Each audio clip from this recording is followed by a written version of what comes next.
मैं इस फ्लैट में तो 55 साल से रह रही हूँ। मेरे आदमी 60 साल से रह रहे हैं। दिवाली सबके घरों में मन रही है, सबके घरों पर हमारे घर देखो अंधेरी दिवाली हो रही है। जिनके साथ बीतती है उनको तो बहुत कुछ लगता है, पर किसी की सुनवाई होए तो बोला भी जाए कि हमें ये तकलीफ है, उसकी कोई हल होना चाहिए ना।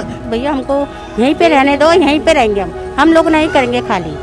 मकानों के पैसे ले रखे, हम कोई अवैध नहीं है, हमारे खरीदे हुए मकान है, जबकि इन मकानों में कोई आता ही नहीं था और इन्होंने लिखा लिया कि आपके बच्चों का भी मकान नहीं होगा। हमें तो ये कहा कि आपको कोई जगह नहीं मिलेगी, आप इस जगह कोई हकदार नहीं है, इसलिए आपको ये मकान खाली करने पड़ेंगे। आप तो झुग्गी झोपड़ी एक्ट में भी नहीं आते जो कि आपको मकान दिए जाए। दिवाली से पहले हमें थोड़ी सी खुशी दे दो कि हम भी अपने घरों में खुशियां मनाएं। कुछ माओं को तो तीरथ करा, वो तीरथ कहाँ से लगेगा आपको जब इतने लोग तड़प रहे होंगे। तड़पने वालों की हाय पहले जाएगी या तुम्हारे पास दुआ पहले चली जाएगी। इसका तो नाम ही आम आदमी पार्टी है, वो आम लोगों के लिए नहीं सोच रही तो आम कहाँ से रही है। अब उनको भी इसमें मलाई नजर आ रही है। नमस्कार, मैं रिया और आप देख रहे हैं झलको दिल्ली, जहां पर आप सभी जानते हैं कि अभी त्योहार का मौसम है, दिवाली नज़दीक है। ऐसे में कुछ जगह ऐसी भी है जहां पर काली दिवाली मनाई जा रही है, लेकिन उसके पीछे का कारण क्या है वो आपको मैं बताऊं। अभी इस वक्त हम लोग डीटीसी कॉलोनी में मौजूद हैं। ये कॉलोनी 60 से 65 साल के तकरीबन पुरानी बताई जा रही है, लेकिन मामला ये है कि यहाँ पर डीटीसी की तरफ से एक नोटिस आया है जिसमें ये बताया जा रहा है कि बिल्डिंग को अब तोड़ा जाएगा और उसका पूरा निर्माण कराया जाएगा, लेकिन उसकी जगह में स्थानीय लोगों को कोई जगह दी जा रही है या नहीं, ये एक लोगों के बीच में डर बना हुआ है। लेकिन साथ में परेशानी ये बनी हुई है कि नोटिस आ चुका है लेकिन बताया नहीं जा रहा है कि कहीं और जगह दी जाएगी या नहीं। लेकिन असल समस्या क्या है वो स्थानीय लोगों से ही जुड़कर आगे आपको बताते हैं। क्या नाम है मैम आपका? मेरा संतोष कुमारी नाम है। संतोष जी, आप ये बताइए कि आप कितने टाइम से रह रही हैं फ्लैट में? मैं इस फ्लैट में तो 55 साल से रह रही हूँ। मेरे आदमी 60 साल से रह रहे हैं। इस टाइम तो मेरे आदमी हैं नहीं, तो अभी मैं ही हूँ और मेरे बच्चे हैं। अच्छा, आपके हस्बैंड ने कितने साल सर्विस दी डीटीसी को? उन्होंने पूरी सर्विस की, रिटायरमेंट से एक दिन पहले चले गए। तो अभी मतलब क्या असर पड़ रहा है आपके ऊपर? असर तो अब ये देख लीजिए ना, जब कमाने वाले चले जाते हैं, बच्चे छोटे होते हैं तो असर क्या पड़ता है वो तो सभी को मालूम है। हमारे गाने से तो कोई पता भी नहीं लगेगा। जिनके साथ बीतती है उनको तो बहुत कुछ लगता है, पर किसी की सुनवाई होए तो बोला भी जाए कि हमें ये तकलीफ है, उसकी कोई हल होना चाहिए ना। जब वो रिटायरमेंट थे तो उनको रिटायरमेंट का पैसा देना चाहिए। मकान तुमने दिए, तुमने कह दिया कि नहीं मकान तुम्हारे है, कोई मकान नहीं बनाएगा, कोई बच्चा भी मकान नहीं बनाएगा। एक तो इधर से वो चले गए, ऊपर से ग्रेजुएटी सारी रोक ली, कोर्ट में केस डाला, कोर्ट में जीत गए।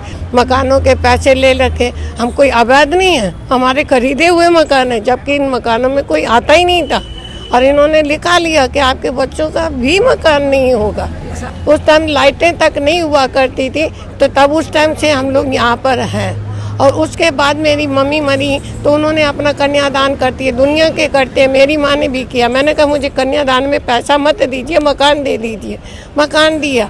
मकान देने के बाद जैसे उनको शो हुआ कि मेरा मकान है, उसी टाइम उन्होंने मेरा ये मकान कैंसिल करा। बड़ा लड़के मुश्किल से वो बिका, ये आया, वो मकान भी बिक गया। अब ये भी अब आप लेना चाहते हो तो बताइए हम बैठेंगे कहाँ पर? मतलब ये था कि जो काम कर रहा है उसके पास तो होना ही नहीं चाहिए, लेकिन अगर आपके आगे की कोई पीढ़ी है तो उसके पास भी नहीं होना चाहिए। अब बताइए, बच्चे भी ना ले, लेडीज भी ना ले, तो फिर अब ऐसे मौके पे अब जाए कहाँ पर? उसका रास्ता तो फिर गवर्नमेंट बता सकती है ना। अब मकान उसको नहीं चाहिए था, देना नहीं देना चाहती थी, मत देती तो पहले बोती भी। जैसे नौकरी आपकी खत्म होगी, आपको ये खाली करना, हम इंतजाम करते। पहले बताया नहीं, पहले बोला नहीं गया। गवर्नमेंट को भी पता है कि आज हालात क्या चल रहे हैं, रोटी के लाले पड़ रहे हैं तो मकान कहाँ से खरीदेंगे? मतलब ना जगह छोड़ी है, ना जो मकान था वो भी नहीं छोड़ा। वो भी नहीं है इस टाइम, तो वो भी नहीं है, कुछ भी नहीं है इस टाइम। तो ये है कि हमको रोड पे सामान पे रखना पड़ेगा। वैसे देखिए गवर्नमेंट केजरीवाल को हम भी अपना बेटा समझते हैं, हम उनकी उसमें रहे हैं। केजरीवाल जब हमारे बंद थे हम रोड पर बैठे हुए थे, स्टॉल लगा के बैठे हुए थे। मेरी बाजू तक टूटी हुई थी उस टाइम, जब जिस टाइम मैं इनका स्टॉल लगा के बैठी हुई थी। और हम आपको अपना बेटा मानते हैं, आप अपने माँ की तरह भी नहीं मान सकते हो? कैसे बेटे हो तुम? कुछ माओं को तो तीरथ करा, वो तीरथ कहाँ से लगेगा आपको जब इतने लोग तड़प रहे होंगे। तड़पने वालों की हाय पहले जाएगी या तुम्हारे पास दुआ पहले चली जाएगी? ऐसे किसी को तड़पाना इस तरह से अच्छा नहीं है। अब बताइए, इतने इतने बुजुर्ग बैठे, ये चल नहीं सकती, सुन नहीं सकती। एक वो बुजुर्ग बैठी है, वो चल नहीं सकती, हार्ट की मरीज है, उसको देखो दिखता तक नहीं है। अब ऐसे ऐसे लोगों को लेके बच्चे कहाँ पर बैठेंगे, आप ही देख लीजिए। आप लोगों को दिखाई देता है तो सरकार की आंख बंद है, पट्टी बंदी है। त्योहार हमारा हर साल दिवाली पे ये लोग ऐसा करते हैं। इस बार तो छोटे बच्चे भी कह रहे नहीं हमको कोई दिवाली नहीं मनानी। इतना दुख देने की सरकार किस लिए सरकार है? आप ये बताइए, आप कितने टाइम से यहाँ पे रह रही थी? यहाँ तो बहुत टाइम से मिला है। अभी क्या कह रहे हैं कि मकानों को तोड़ा क्यों जा रहा है, क्या बता रहे हैं? ये पता ना जी, मुझे तो इतनी पता ना मुझे। वो तो ये अभी बीमार होकर उठी हैं तो चल भी नहीं पाती हैं, यहाँ चल भी पर नहीं आकर पाती। बैठी हैं, इनसे बैठा भी नहीं जाता है। आप देखिए इस हालत में बच्चे इसको माँ को लेके कहाँ पर जाएंगे? आजकल बच्चे देखते हैं मकान की छत है तो थोड़ा सा उनको बना रहता है कि चलो भाई मकान है, किराया बचता है तो लेके बैठे हैं। जब किराया देना पड़ेगा ऐसी ऐसी माँ को लेके कौन बैठेगा? वृद्धाश्रम तुमने बना रखे वहाँ पर फेंकने के लिए, फिर बनाओ और बनाओ। फिर देखो बच्चे छोटे छोटे पढ़ाई है, सब कुछ है, कहाँ जाएंगे? ना नौकरी है ना चाकरी है। दिवाली सबके घरों में मन रही है, सबके घरों पर हमारे घर देखो अंधेरी दीवारी हो रखी है। क्या कर सकते हैं हम लोग? ये तो केजरीवाल को होना चाहिए थोड़ा बहुत, भैया हमको यहीं पे रहने दो, यहीं पे रहेंगे हम लोग नहीं करेंगे खाली। अगर जो कुछ भी होगा तो यहीं होगा, मरेंगे यहीं, जिएंगे यहीं।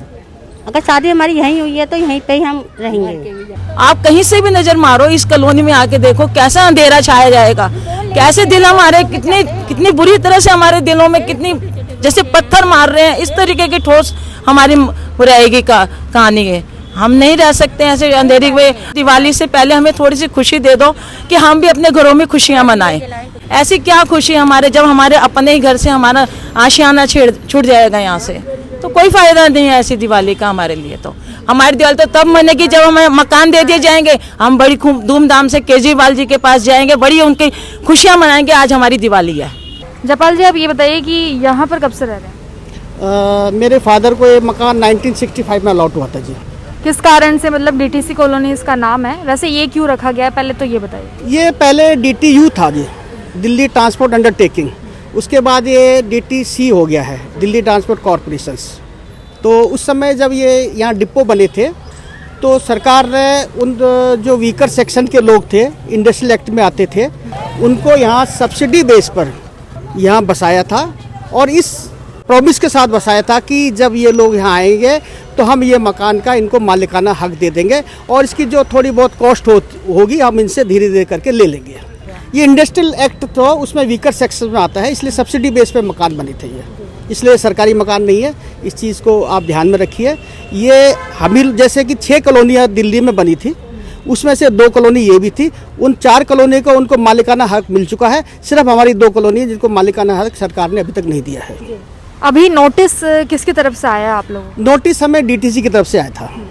क्या कहा गया है नोटिस? उसमें नोटिस में ये कहा गया था कि आपको 1 हफ्ते का हम टाइम दे रहे हैं, 1 हफ्ते के अंदर आप अपना मकान खाली कर दीजिए, चले जाइए यहाँ से रीडेवलपमेंट के लिए। अच्छा, तो मतलब रीडेवलपमेंट के साथ साथ आपको ऐसा कुछ नहीं बताया कि आपको कहाँ पर जगह दी जा रही है या हमें फिर तो कहाँ ये रखा कहा जा रहा है? कि आपको कोई जगह नहीं मिलेगी, आप इस जगह कोई हकदार नहीं है, इसलिए आपको ये मकान खाली करने पड़ेंगे। आप तो झुग्गी झोपड़ी एक्ट में भी नहीं आते जो कि आपको मकान दिया जाए।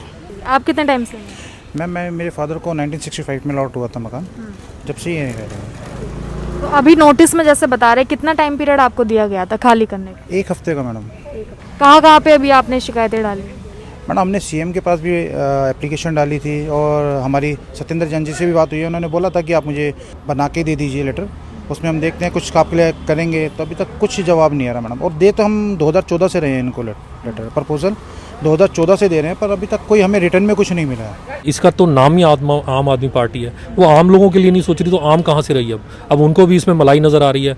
तब जब यहाँ पे जंगल थे कोई आने को तैयार नहीं होता था, रोज़ चोरी डकैती लोगों को लूट लेते थे। हम लोग उस टाइम से रह रहे हैं। तो अब ये ज़मीन की कीमत अचानक से बढ़ गई, अब इनकी आंखों में वो चीज़ नज़र आ रही है।